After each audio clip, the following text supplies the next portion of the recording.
Welcome back, everyone. It's Glaive Esports Prime versus 8-Bit Esports, and after resolving some brief technical issues, we're dealing with a 4-kill Rek'Sai and a Dragon on the other side. Glaive Esports ahead in gold, and that's where we're at right now. Is Dan Izzle gonna take a bad trade in the top lane, but not get dove, ever so importantly. And we're picking right back up where we left off with more aggression coming out from Zadox. This Rek'Sai at 4 kills, no deaths, no assists. All the kills on this Rek'Sai, just trying to make things happen. Dan getting a dangerous ward. I'm surprised they actually didn't just try and go on him there. That might have been a kill. But everything's fine. And 8-Bit going to need to regroup, recollect themselves, and figure out what's gone wrong. Senna has not had a good time in the mid lane. Dan has had a bad time there too. They're just going to need to mental reset and figure out what they can make happen now that they have all these ultimates online.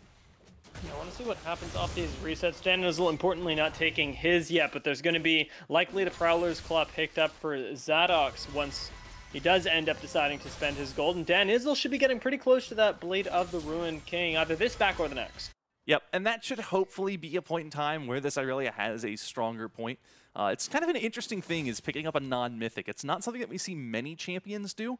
It's really Irelia, Viego, and sometimes Katarina, I think, in her 19 different builds she can go. Doesn't always grab a mythic. But it actually has a lot of power, and though it's kind of presumed that mythic should be your first item, they're not necessarily more stat efficient, and actually they scale more the more items you have. So grabbing one second or third means that it's more of a power spike later on, and that can make opting into an item that makes a little more sense for you just a better first buy, and it's especially true on Irelia. You know, sometimes if you've been on Twitter, you've probably seen the meme that Vamp Scepter is all Irelia needs to be first build, but here we have a play onto Tilted, and goodbye. and he's gone. Yeah, that's the power of the Ahri. Now, I normally have complaints about Ahri when I see her locked in, because she sort of runs this middle ground of control mage versus assassin, and doesn't really do either one particularly at the top of her game in the late game. She really needs to get off the ground early, but I've actually been pleasantly surprised by the way that Tilted is controlling the mid lane against the Orianna for now. Yeah, you see the Spirit Rush just being used to its really excellent potential there, which is simply, oh, you're trying to gank me? Well, I'm going to dash 3 times in the opposite direction, and now I'm 2 screens away. It makes Ahri a really safe champion, and it makes her really hard to gank. Here's a fight in top lane. Dan Izzle still not getting these in his direction, though does decide to go for it. Flashes away, but Censored Mercy's got his as well. Solo kill in the top lane. And that looks a little bit like tilt to me. I think Dan just didn't like losing the trade. We saw that trade come in pretty strong for Censored Mercy at first. Then Izzle says, well, okay, I'll go in, and I can try and punish you for using a cooldown. The issue, that cooldown's very short, and it's not the main cooldown. The Hextech Ultimatum gets dropped, and Izzle finds himself dead. We see a play onto the Dragon. They are able to secure it, but there's going to be more of a punish on top side. Not sure it's totally worth trading a Dragon when it comes at the cost of 5 plates and first brick. Yeah, this is something that I think jokingly in solo queue as a jungler, you'll be like, I'm going for the econ strat. I'm letting them take the objectives, and we're just gonna get turrets. Except for this time, it's actually working. Unlike you see in most of your solo queue games, Censored Mercy and Zadox both have incredible amounts of gold on them. You can see the Prowler's Claw already completed such a good item on this Rek'Sai, and I expect Censored Mercy to be grabbing his own mythic item shortly. Yep, and this has turned into what is a little bit north of 3,500 gold lead at 13 minutes. That's not insurmountable. That's not impossible to overcome. But it's a lot this early on, and oh my. Bro, this class hilarious. Dan Izzle should go down. Ultimate from the Rek'Sai will finish her off. And there goes the Aurelia, who cannot even side lane at your tier 2 at this point. Well, gank mid lane, nothing more coming of that. This time Tilted's going to have to burn the flash, but that's a much better result for Glaive on both fronts there. They get the kill, they don't give the kill, and they're just getting stronger. Now you see Zadox at an interesting place. I think he's actually going to be able to find something here because there's so much other threat here. Nobody can actually focus Zadox, who's just walking it out right now. Does end up having to flash. Censored Mercy's going to have that hook shot off cooldown relatively soon, and it should be a null play for Glaive Esports. Yep, and this was a play that Glaive chose to take, and it's one that they actually end up losing out on a little bit. I believe it was a trade of flash for flash. It was Senna's for Zadox's, but that's not really a great trade when your flash is on someone who's 5-0 and basically carrying the game, and this Orianna, on the other hand, is pretty far behind, still hasn't completed one item, is sitting on, I mean, a tier and that Verdant Barrier, no Banshees, no Archangels. Oh my this god. Orianna's going to take a while. I can't believe Censored Mercy didn't go in there. I saw Dan walking up in that ward, and I was like, "You're so dead, dude. You can't do this." Does get away with it though. I'm curious how much they're going to continue getting away with, as Censored Mercy should be able to run this top side jungle with Zadox and put Thirst pretty behind. But respectfully playing, there's no actual vision on the map for Glaive. Yep, and now it's just about stalling this game out for Glaive. They've got this huge lead. They don't actually need to press it super hard. The one thing they need to make sure they do is pick up these dragons here. Even when you're winning a game, even when you have this really far ahead jungler, there is kind of always that threat of a dragon soul if you're not able to maintain control over those objectives.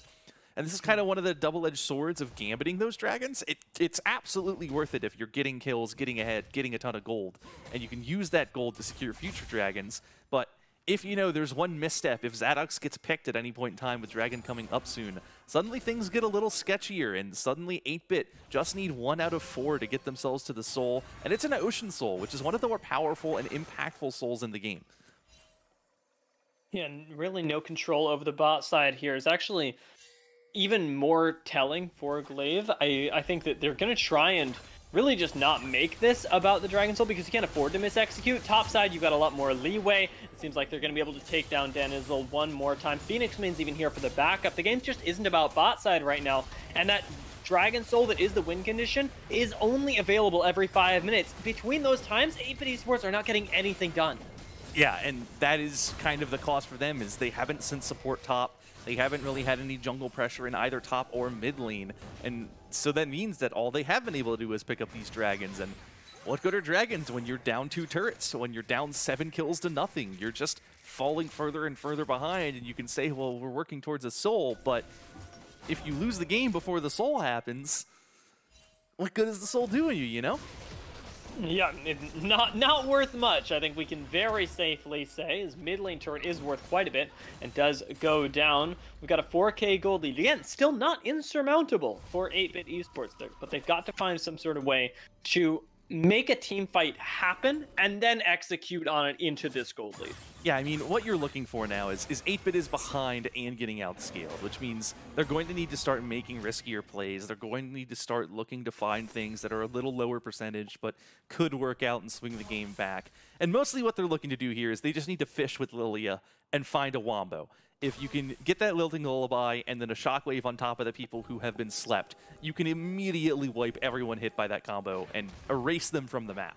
And if you can do that to 2 or 3 people at once, you buy yourself some shutdowns, you buy yourself some time, you can secure an objective, and that gold lead will shrink down really quickly. They're looking for it here, but the fishing not going to work out too well, and it looks like Glaive know of that, and they're kind of playing around it.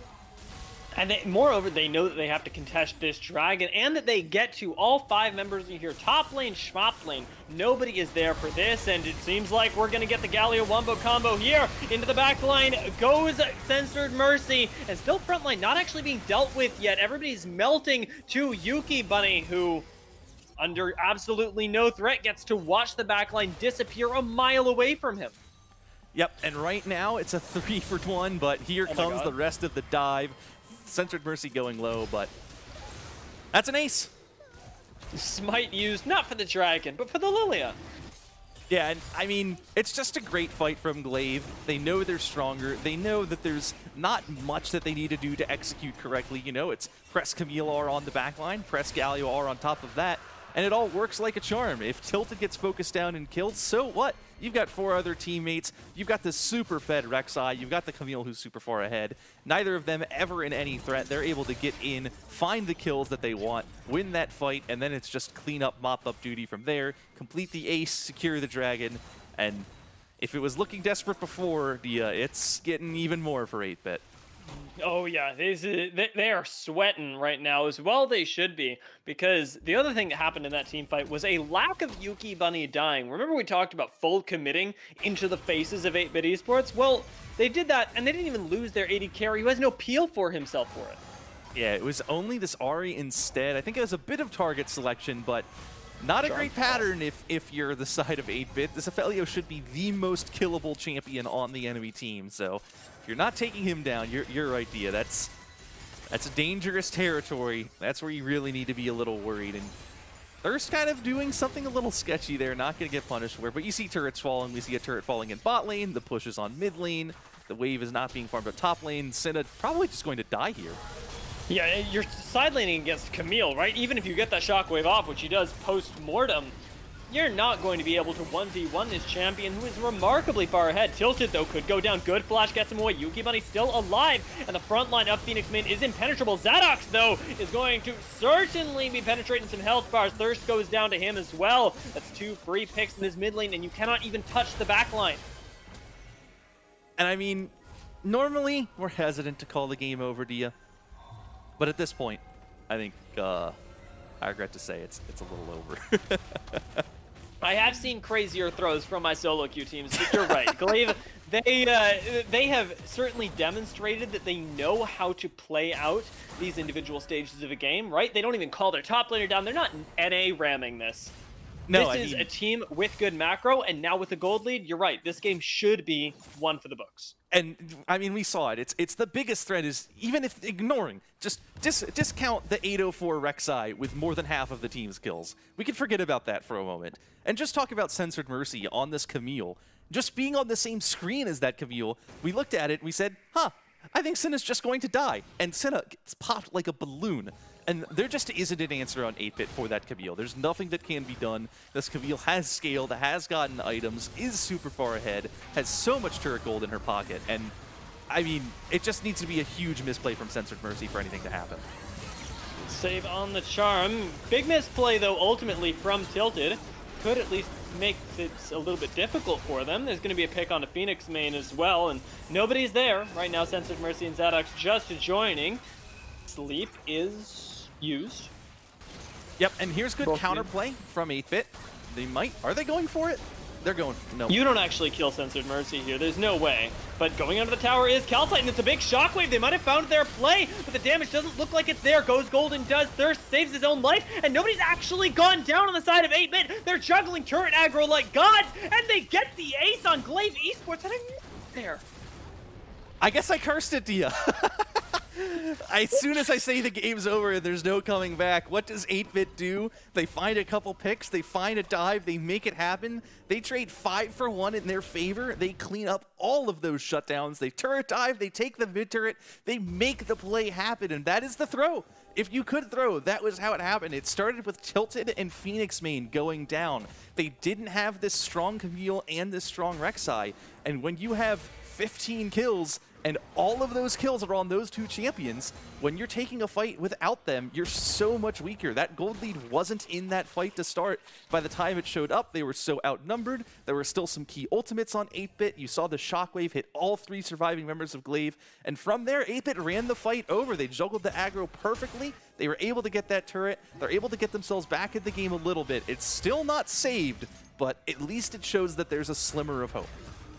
Yeah, there's certainly a world where 8-bit can execute at a very high level to get themselves back into contention for this game, and honestly, at this point, I'm not willing to count them out based on the performance we just saw. That was the best turret aggro I've ever seen. Although, now with a front-to-back team fight, can they make it happen? Danielzo goes Golden. There's a lot of dive in this back line. Seems to be enough for now, as 1 for 1 is what goes down with Censored Mercy in the front line. No, he deletes Aurelia, and now the fight is truly on, as Tilted gets to play this real nice front-to-back with his frontliner, Censored Mercy, who's basically just a tank that can one-shot you, gets a triple kill in that fight. The ace gets returned by Glaive. Yep, and that fight just works a little bit better for Glaive there. They are stronger. They do have this Rek'Sai and the Camille in that fight. And you see, it looked like Censored Mercy was doing a 1v4, but the Styrax shield just so huge, they weren't able to burst that Camille down. And by the time they did make that happen, the fight had been lost. They couldn't kill the Camille. Zadox showed up to help out with that. And you saw, even with Yuki Bunny going down at the start of the fight again, it's just not about this Aphelios. And they couldn't get through that Camille fast enough. And so, too much damage from these fed people on Glaive, too much threatening, and when they're nearby and they can actually capitalize on the fight, they make it happen. Oh no, Thirst is go fine. down here. I think he's burning down, but yeah, that Zanyas is going to save his life. Does end up getting rid of the cooldown, and now Baron is available for Glaive Esports. Jungler can't contest. Yep. even if you don't kill the jungler, it's kind of an important thing that you have to be aware of, is pushing someone down to 50 HP and forcing them to the base can be just as good as killing them when it comes to contesting objectives, but they're not in position. Excuse me, they're not in position to capitalize on it. They're just going to deny the vision, and they can slow play this Baron. They don't need to go for it immediately. They can deny vision, sit in bushes, fish for picks. You can see that there's a blue trinket on the Baron, so they're going to have to clear that one out. And now that they know that there's no vision, they're going to pull the trigger on it. One more blue trinket's available. Cleanse has his. He's going to pop it right now. See that Baron actually having fully been started, but the vision control is still here for Glaive Esports Prime. Control ward gets dropped in the pit by 8-bit, so they can see this going down. Can they see their AD carry on their screen? Has yet to be noticed. Tilted, though, certainly not going to be gracing ours. Teleport in the backline, though. Censored Mercy has to be very careful about being deleted. Ends up deciding to delete somebody else. Goes for Dan Izzle to lock him in here, and ultimately will go on a killing spree. Actually, I was going to say he was going to go down, but this guy's not even being focused right now. Sterix finally gets popped. Now goes Golden to preserve his own life as Yuki flashes forward, ending his life. Censored Mercy cleans up a kill. Does need to 1v3 this right now. Phoenix cannot join him, and he's so ridiculously low. Dan Izzle might be able to find this, but he finds, finally, Senna, and should go down for it. I've been praying for it. The raid boss is down, folks, and Dan Izzle is the one who killed him.